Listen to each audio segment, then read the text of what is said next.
people? Double4Anime here. Today, we're going to be doing another Anime Network Elite group discussion. So far, we have a few new members in the group, and we have Alex Mara, FistofSoySauce. We have Dexter Benjamin, same old 23. He's he knows a lot about E3. We have Jamal, the biggest troll on YouTube. He's been trolling everyone's videos, flagging them down. There's SSJ-Ryoku. He's part of the Dragon Absolan project. We have Danny Kabiti from DanniGamingVlogs. Jose Alcuna from, he has his own channel named MangareviewTVman. He makes AMVs. And we have Adam Green from the Green Clan. And this is Double4Anime from Double4Anime, obviously. And starting this... Oh, God.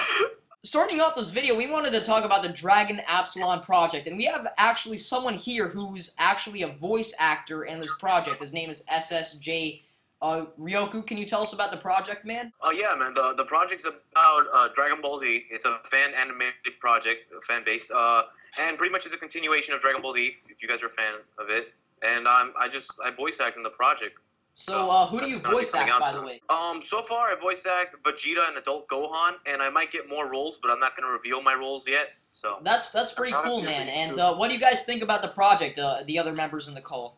Sounds pretty awesome. It's pretty cool. Yo, FistofSoySauce, you've seen it, right?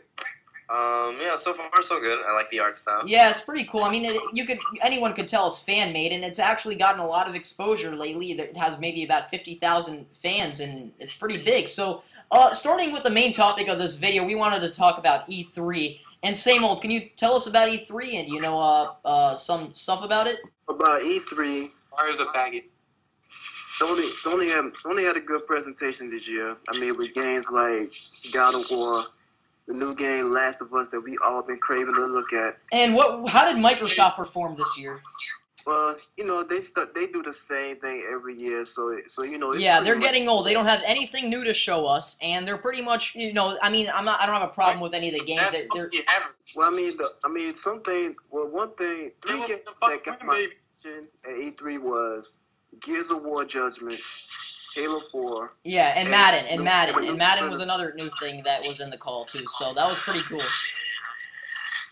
Well, and Splinter Cell Blacklist. It kind of impressed me a little bit from Splinter Cell Conviction. Yeah, man, and definitely. I mean, one of the things is that, Microsoft never has anything new to show us. You know what? I can't wait till 2013 when they finally release the Xbox 720 and Sony has the PS4 to compete with the Wii U. And because there's been nothing new lately, so FistofSoySauce, what do you think about Microsoft this year? Well, to be honest, I'm a pretty big Halo fan, and I was kind of excited to see the new stuff that they released for that game, or that Halo 4, and seeing the new gameplay. But I mean, as usual, it's always just connect that, time DLC, blah blah blah, yada yada, nothing too special. And they did show us a new game here and there. They showed us some Black Ops 2 gameplay, but it's nothing exclusive. So, I mean, nothing really new. I mean, I agree with you. I mean, it wasn't terrible. I mean, last year's wasn't that, was just, they just went in there, with nothing to show us. But, this year, at least they try to improve on some things. They might have the consoles out next year in 2013. But Dex, who do you think performed best this year in E3? As game-wise, I say Sony and new hardware. I would say Nintendo because I really want to see what the Wii U does. I mean, because I really want to get that console. Yeah, but Sony showed us all this playbook stuff, dude. Anyways, I personally thought Sony did perform the best, but Nintendo has a lot of stuff to show us. And honestly, it was a bit of a disappointment because they didn't present well enough, but, it wasn't bad. It was just not that great. So hopefully next year, they'll, show some new stuff. The Wii U is going to come out at the end of this year, 2012, so the world won't explode, or the world won't, get destroyed and everything, so hopefully the Wii U will come out before the end of the world.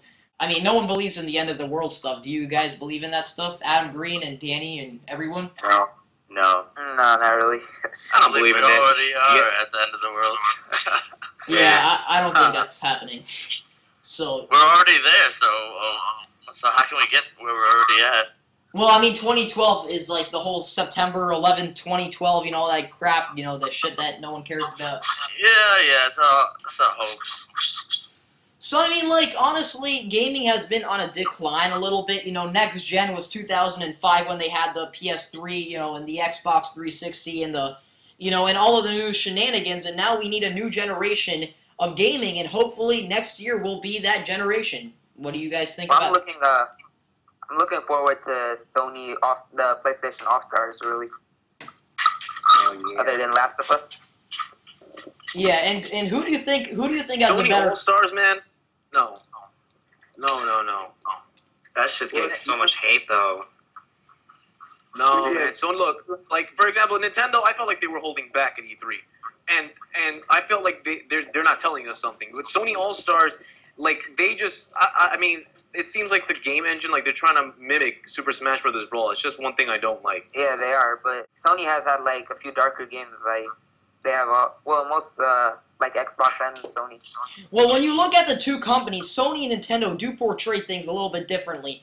Nintendo's more of a cartoon-based demographic thing. They do things more in a cartoon-based style. You look at Pokemon, Mario, all these companies or franchises that are published by Nintendo. They only take in you know, more kid-friendly stuff. And Sony, on the other hand, takes in some darker games, some more fluid motion, looks more like real. So there are two different types of companies. They do different things, but when it comes down to who's better, you know, I'm going to have to give a slight edge to Nintendo because of their history.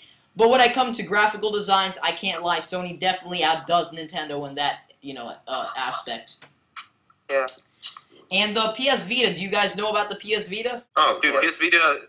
Dude, I think the PlayStation Vita was a waste, honestly. It was a waste, and the reason it was because there was nothing new to the PS Vita. Why? What's the point of that? You know, the commercial was a contradiction. You know the commercial that, you know, says that, oh, you can take your PS3 on the go to school, to this and to that. But the problem is, why would you take your PS3 to school when you could just take it to home? You know what I mean? It's like, there's just no point to that. You know, I mean, really, gaming hasn't really. Well, you know, that's true. That's true. And you know, that's one reason why the Nintendo 3DS is outselling. For every 17 3DSs sold in the world, one PS Vita gets sold. We have to give the PS Vita some more time, like Dexter said. But you know, can you give us some reasons to why we should give it some more time, Dexter? I mean, it just came out. You know, some people are still experimenting with the PS Vita. I mean, because you gotta look at it like with the Nintendo Wii. You know, Nintendo Wii offers something new, motion gaming, and you know, developers been. And that's exactly why the Wii was the best-selling console between the PS3, the Xbox, and the, you know, in itself. And now I'm not saying the Wii is better than the Xbox and the PS3 because by all means the Wii is kind of crusty right now. I mean, honestly, I haven't used the Wii ever since like 2010. Because it's just there's once you start playing the Wii and you lose your addiction to that motion, it gets really old and you can't really, it doesn't last too long. So the Wii is mostly meant for families and children and stuff. And PC, I mean, and Xbox and PS3 are meant for more of a, you know, older demographic. The problem is like gaming doesn't really get anything new. They only like basically upgrade itself. That's actually. That's exactly true. That's why I'm waiting for the generation, like when they released the Atari and the Nintendo Entertainment System, all these new things. It was completely new. Now it's like they just keep upgrading and upgrading, and I'm just waiting till something completely different will show up in the market. Yeah, like that's what I'm hoping for. I'm hoping for something completely different. And but the problem is people don't. I think the Wii U is offering something different. I mean, if you've seen the trailers last year about what they had with the Wii U, about what you can do, it kind of offers something new. Like, you know, I think it's backwards compatible with the Wii, right? Yeah, and yeah, it is. And yeah, also, you know, you can still use your little Wii remotes to play with the Wii U games, and you know. You can like take pictures. You can throw it from the little mini screen onto the big screen. I don't know if any of y'all saw that. Let me see. They had like you like playing like a little ninja game where you like shoot the little Sharing. What they call Sharingan? No. I'll take it right now. Shuriken. Shuriken, yeah. Yeah, those little things on the screen to the big screen. Yeah, but you know, another thing is also. You guys have to remember that the Wii U is just if you think about it, it's just an upgrade. I mean, the Wii U is an upgrade. I'm gonna purchase the Wii U because I'm a big Nintendo fan, but it's an upgrade. It's nothing new. It's just we've seen it before. Well, double 4. Yeah. Well, you know what I want to expect is something revolutionary. You know, I've been actually focusing, like, I want to actually, believe it or not, like, see something from Sega, because I mean, all they do is actually produce games. Before, like, after the Dreamcast, they haven't really produced any. But that's because what happened was the Sega got caught up. They thought that, you know, they created this thing called the Dreamcast. And they pretty much thought they were the leading in the gaming industry, which they, at that time, were with that release. But the problem is, all of these other companies started growing off of that, and they just got caught up in everything, and it just didn't work out for Sega. Yeah, basically the PS2 shut it down. That's basically what happened. Well, it got shut down before the PS2 came out. Yeah, that's why they had like a little. They did a little head start, but when the PlayStation 2 came out, ooh, people were amazed with that. That's the best-selling console of all time. That's why it was, and that's why it'll always remain. Dreamcast has to like rise from the ashes, man. Like, I mean, not Dreamcast itself. I mean, like Sega. They need to stop producing gay Sonic games that, you know. It's not gonna be easy. They have to. Yeah, it's not gonna be easy. But damn it, like, we need something new, like something revolutionary, not just upgrades. Like, ooh, a new Xbox or a new something. Like, we want, like, how about a new console? Maybe something different. Yeah, and like this was something that will kill all the other systems, right? Yeah, something that'll just like be the beast of games, you know? Yeah, I know what you mean. And guys, you want to end this call now? It was a pretty good discussion. Yeah, that was pretty nice.